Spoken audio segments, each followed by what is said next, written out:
The rain poured heavily on the empty streets of the city. It was late at night, and most cabs had already disappeared from the roads, their drivers retreating to the warmth of their homes.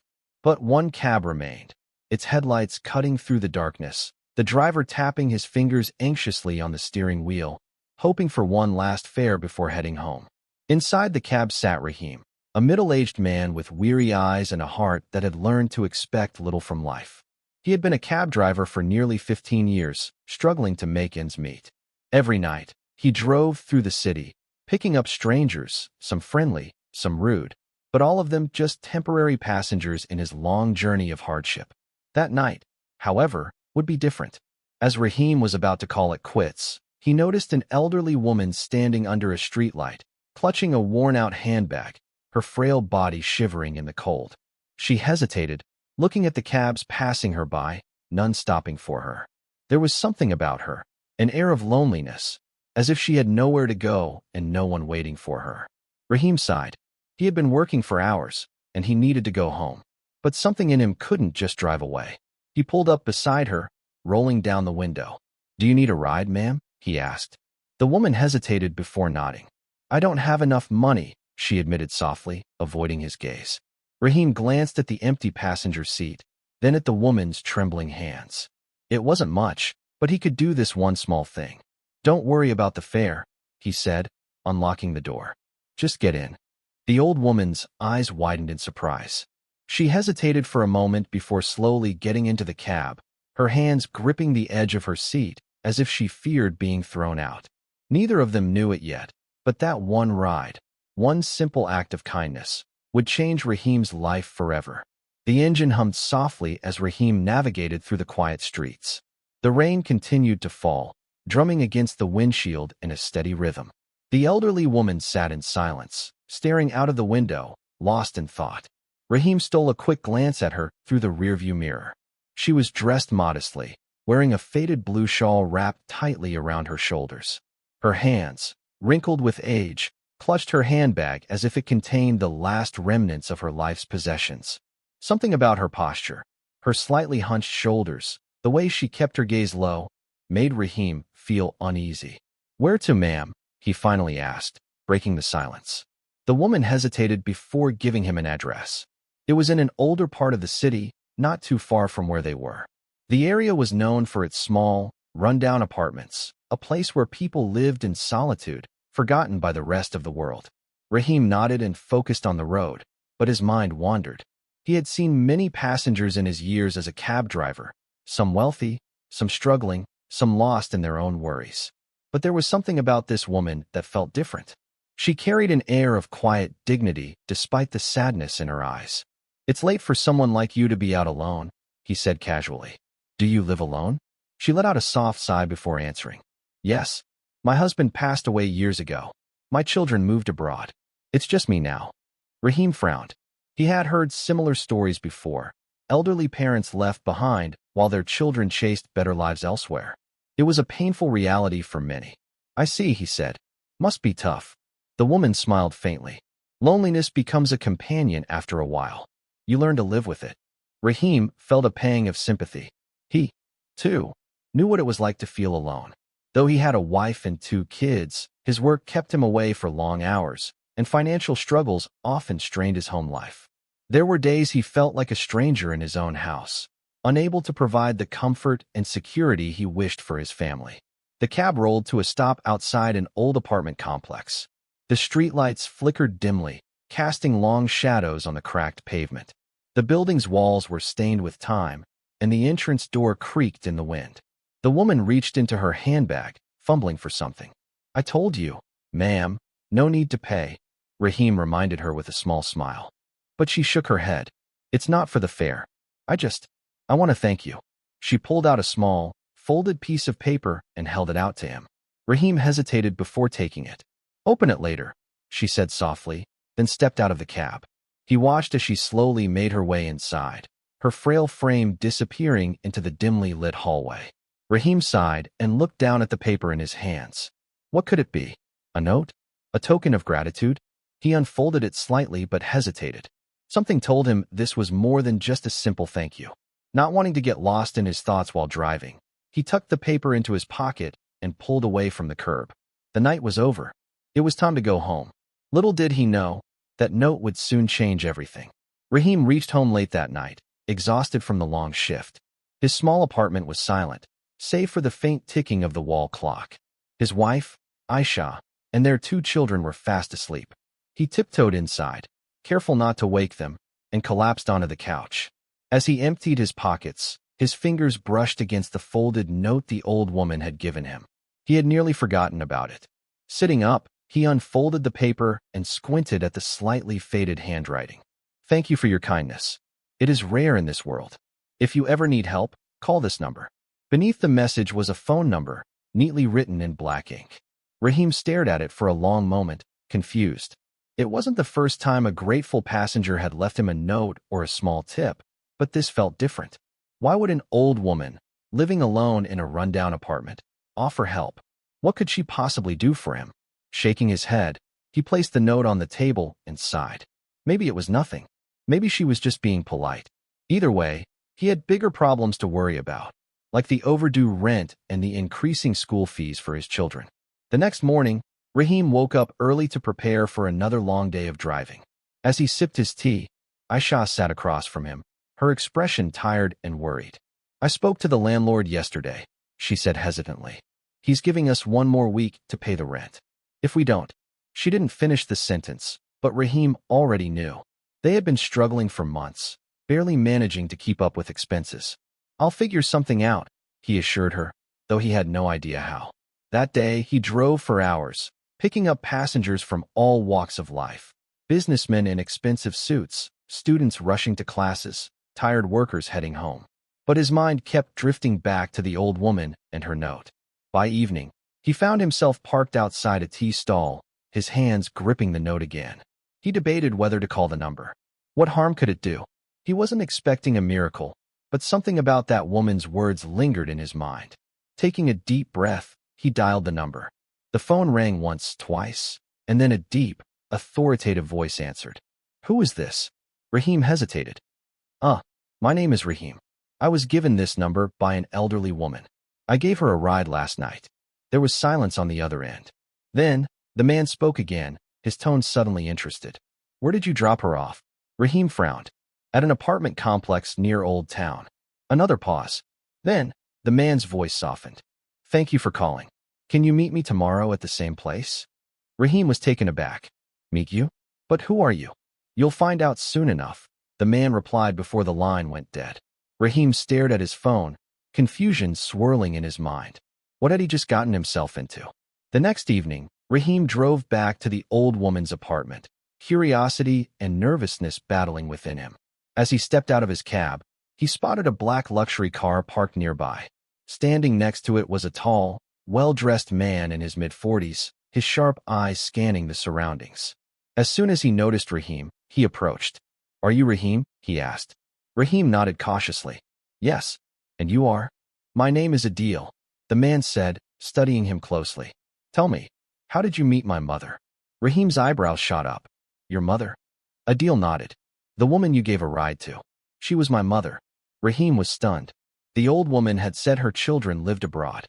Yet, here was her son, standing in front of him in an expensive suit, looking every bit like a man of wealth and power.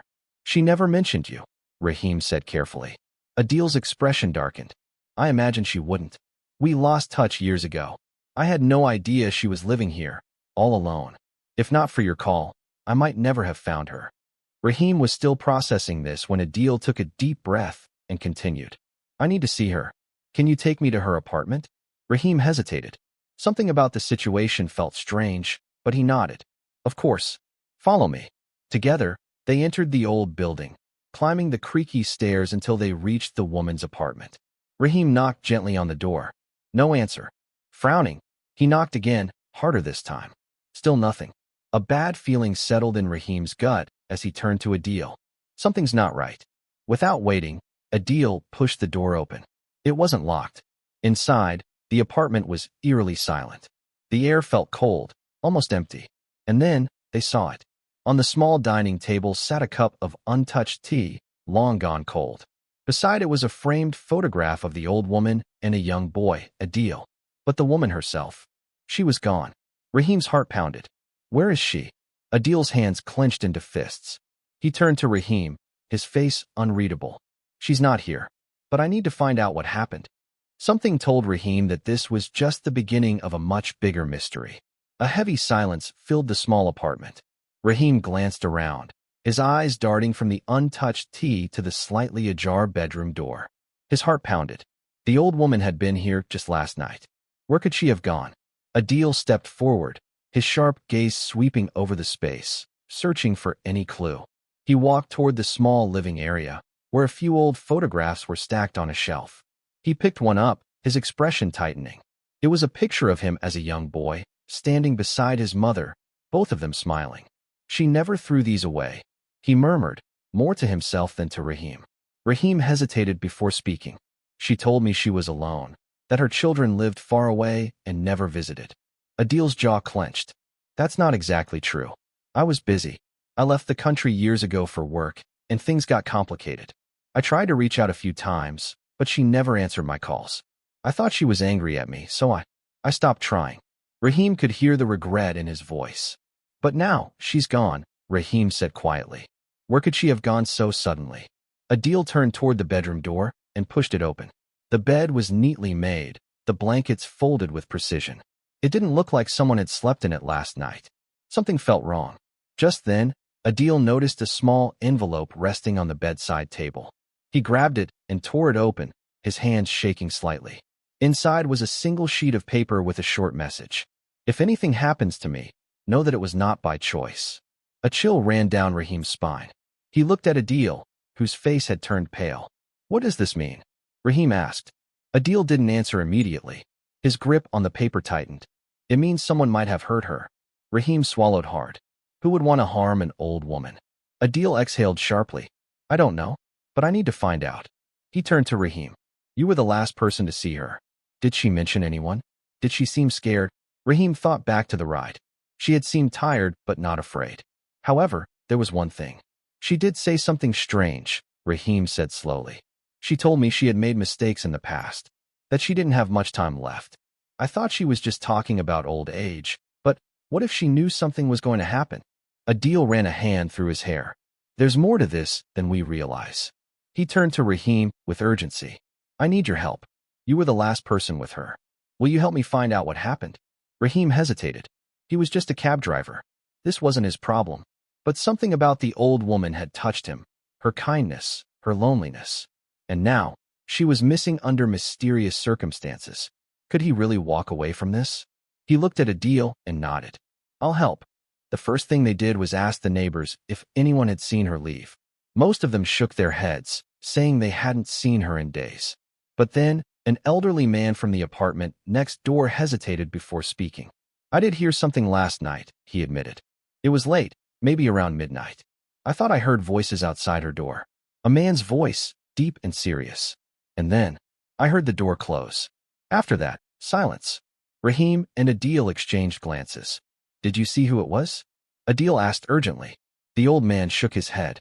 No, but it didn't sound like a friendly conversation. She didn't scream or anything, but I had the feeling that something wasn't right. Adil's hands clenched into fists. We need to check the building's security cameras, he said. Rahim and Adil hurried downstairs to the security office. The guard on duty, a middle-aged man with tired eyes, was reluctant at first, but when Adil mentioned that his mother might be missing, he agreed to check the footage. As they scrolled through the night's recordings, they finally saw it. At 11:56 p.m., the old woman's apartment door opened. A tall man in a dark coat stood there, speaking to her. His face was partially obscured by the angle, but something about his posture seemed forceful. She looked hesitant, almost afraid, but after a moment, she stepped outside. Then, they both disappeared from view. Rahim felt a chill run through him. Who was that? He asked. Adil's expression darkened. I don't know, but we need to find out. He took out his phone and dialed a number. Samir, I need a favor. I need you to trace someone for me. I'll send you footage. Rahim watched as Adil took control of the situation.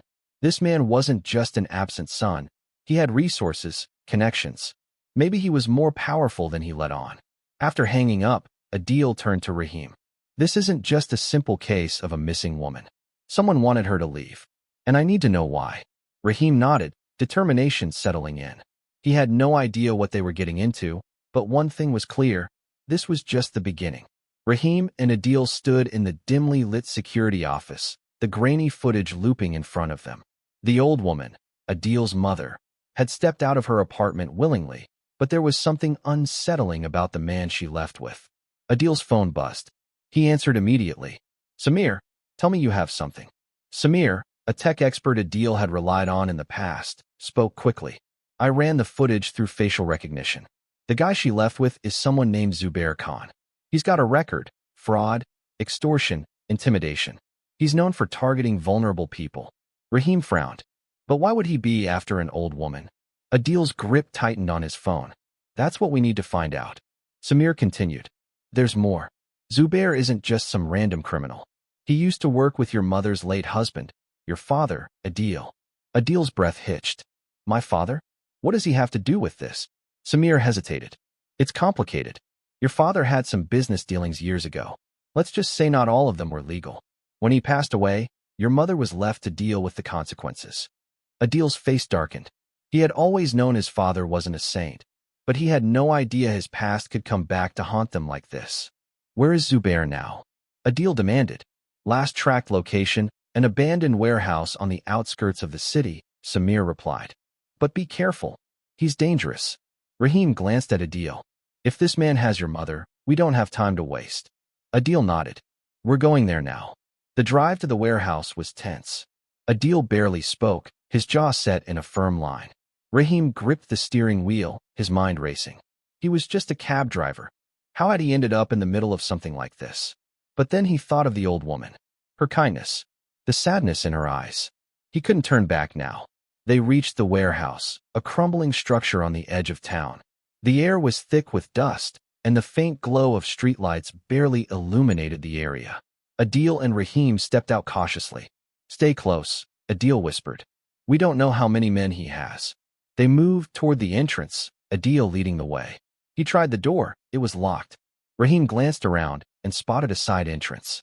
"There," he whispered. Adil nodded, and they carefully made their way in. The warehouse was dark, the only sounds the faint hum of machinery in the distance. Then, they heard voices. They crept forward, staying hidden behind stacks of old crates. "You think you can hide from the past forever?" A deep voice sneered. Rahim peeked around the crates. There, under a dim overhead light, sat the old woman, her hands bound to a chair. A tall, broad-shouldered man stood over her, Zubair Khan. "I have nothing left to give you," the old woman said, her voice steady despite the fear in her eyes. Zubair chuckled darkly. "You had nothing left years ago, and yet you still survived. That tells me you're hiding something. Where's the money?" Rahim glanced at Adil. His fists were clenched, rage burning in his eyes. "That's enough," Adil growled, stepping forward. Zubair turned, startled for a moment before grinning. Well, look who finally decided to show up. The prodigal son." Adil ignored him and focused on his mother. "Are you okay, Amy?" She nodded weakly. "Beta, you shouldn't have come." Zubair laughed. "Oh, but I'm glad he did. Saves me the trouble of finding him later." Rahim could feel the tension crackling in the air. This wasn't just a random extortion attempt. This was personal. "Let her go," Adil said coldly. Zubair smirked. "You think I'm just going to walk away? Your father owed me. He made promises. When he died, your mother was supposed to pay. But she disappeared. Now, I want what's mine." Adil took a step closer. "There's nothing for you here. My father's debts are not my mother's to pay." Zubair's grin faded. "That's not how the world works, boy." Before anyone could react, he pulled out a knife and pressed it against the old woman's throat. Rahim's heart pounded. "No," Adil shouted. "One step closer, and she dies," Zubair warned. Rahim knew they had to act fast. Without thinking, he grabbed a rusted metal pipe from the floor. He met Adil's eyes. A silent understanding passed between them. In a split second, Rahim hurled the pipe at Zubair's hand. The impact made him drop the knife with a curse. Adil lunged forward, landing a punch square on Zubair's jaw. Chaos erupted. Zubair swung wildly, but Adil was faster, dodging and landing another brutal hit. Rahim rushed to the old woman, quickly untying her hands. "Run," he urged. But before they could move, Zubair pulled out a gun. Enough, he snarled. You really think you can walk away from this?